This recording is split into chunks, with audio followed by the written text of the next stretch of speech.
Hi, and welcome to another video by Jim the Car Guy. Today we're going to talk about a 2019 Honda HRV.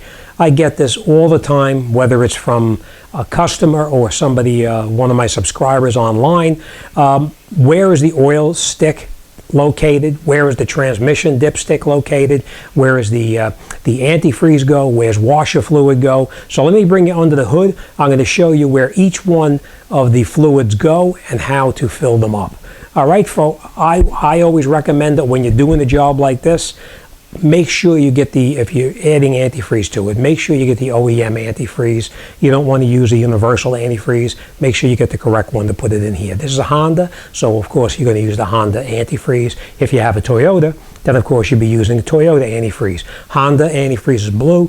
Toyota is usually an orange or a red color. So make sure you get the correct one. All right, let me go underneath there. Let me show you how to check the fluids and then how to add to it if needed. And that's it. So come on, let's go underneath the hood and I'll explain each one step by step. Okay, so the first thing we're going to do, and the easiest thing, and what you're going to probably be adding more likely than not, is washer fluid. Washer fluid, as you can tell, it has a little bit of a blue cap on here, and you can see where it has this insignia on here where it signifies the washer fluid being squirted up onto the window. All right, so we're going to take that off, pull it off to the side like that. We're going to grab our washer fluid and we can fill it up all the way up to the very, very top.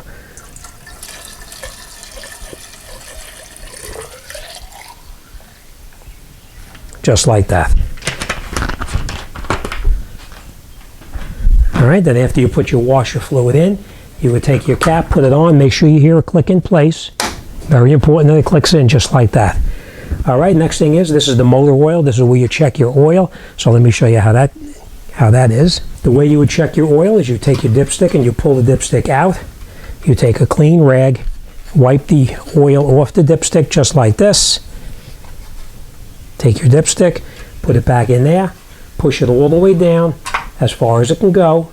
Leave it sit there for a second, then you pull it back out.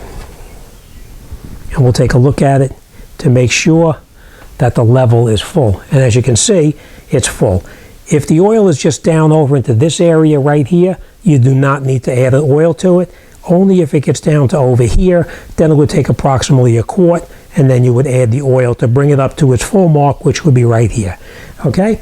Now, what I recommend too is, as cars get older, these O-rings on here tend to dry out. So you may want to lubricate them just a little bit, and the way you do that is just take some oil from here and rub it around on here, and then we can put it right back in just the way it's supposed to be and push it down until it locks in place and it's all the way down. All right, so that's where you check your motor oil.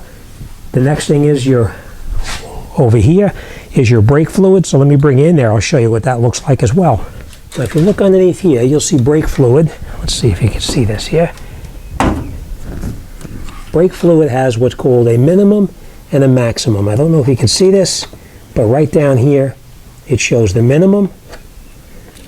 See that line down there?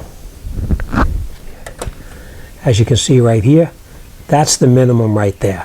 So when the fluid gets down to that point, if you need to add to it, you can. It is normal for this fluid, as cars wear down and the brakes start to wear down, it is normal for this fluid in here to go down. Only if it gets below the minimum here where you need to add to it. So if this is up here and you have a little bit of air space in here, do not add to it, because when you do the brakes, you'll push the pistons back in on the brakes and then fluid will come out underneath here. Now, if you're not sure what fluid to use, you can look up on the top of the cap right here and it tells you what type of fluid you use. If you need to add fluid to it, it's very simple. Just grab the cap, turn it, lift it,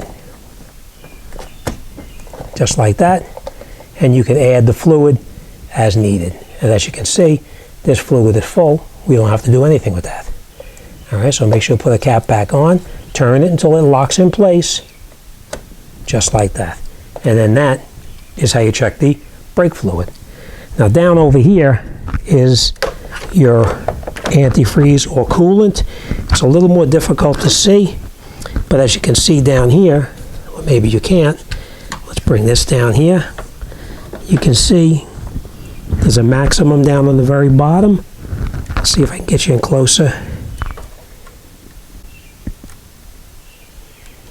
Don't know if you can see that line down there. There's a line down there that says maximum. That's where you want to fill it up to. You do not want to overfill it. All right, now if you did have to add antifreeze to it, like I said, you want to make sure that you use the correct antifreeze. You want to use the Honda Antifreeze, and this is where the coolant goes. You just open this up like this, take it off, and you would pour the fluid until you're at the maximum mark down there. All right, and when you finish, you just screw the cap back on like that, and it's nice and tight. Okay, and the last thing I want to show you is right down the bottom, right over here. This is where your transmission fluid would be added to. Now, cars years ago used to have a dipstick to tell the level of the transmission fluid. They don't have that any longer. This is just a plug right here that you would put transmission fluid in. All right, and that's pretty much it. Okay, so that's where most of all your fluids are. Now, I will point this out to you too. This is your radiator cap right here. You never, ever, ever want to open that cap up while it's hot, because you'll wind up burning yourself. All right, so if you need to add antifreeze to it, this is where you're going to add it to. All right? All right, so now you know where you can check your antifreeze, your washer fluid, your brake fluid, and where everything goes. All right, as always, thanks for watching, and I'll see you on the next one.